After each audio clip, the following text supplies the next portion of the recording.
Grand résumé stratégique du 5 au 8 février 2026, jour 1443e, 1446e, de l'opération militaire spéciale. Un contexte général. En ces 4 jours, le conflit a franchi un seuil d'intensité critique.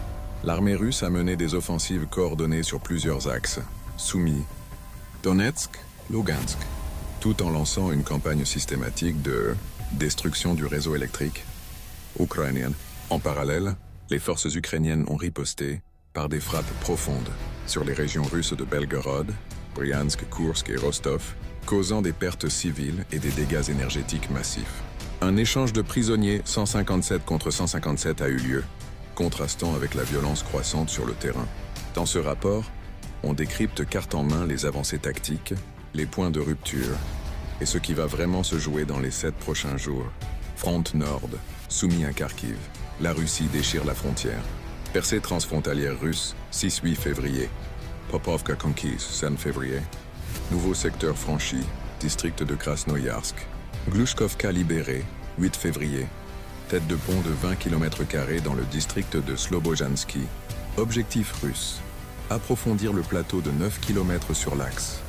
Popovka, Visokoe, Grabovka. Et contrôler la route stratégique soumise. Kharkiv. Combat positionnel intense. Secteur Yunakovka, Yablonovka, Alexeevka, affrontement quotidien. Région de Kondratovka, extension de la zone de contrôle. Russe plus de 10 km² à Grabovka. Analyse. La Russie ne se contente plus de pilonner. Elle construit une zone tampon profonde en territoire ukrainien, menaçant directement les lignes logistiques entre 2 grandes villes. Fronté, Donetsk. L'étreinte se resserre. Gouliaïpol, percée majeure, 6 février.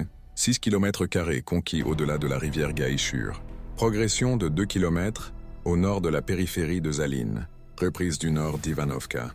Combats violence pour Novopavlovka, centre-zone grise. Krasnoarmeysk, bataille d'usure. L'ennemi s'infiltre dans les faubourgs nord de Molodetsky. Belitsky quasi encerclé. Progression russe au sud et au nord. Route de Dorojnoe. Combats pour Koucherovyar et Grishino. Malgré des frappes massives sur Dobropol, pas de changement significatif de la ligne de front. Konstantinovka, sondage et infiltration. Position russe sur les faubourgs sud-est. Tentatives ukrainiennes de infiltration vers Sio, Yablonovka et Ivanopoli, éliminées par drone et nettoyage.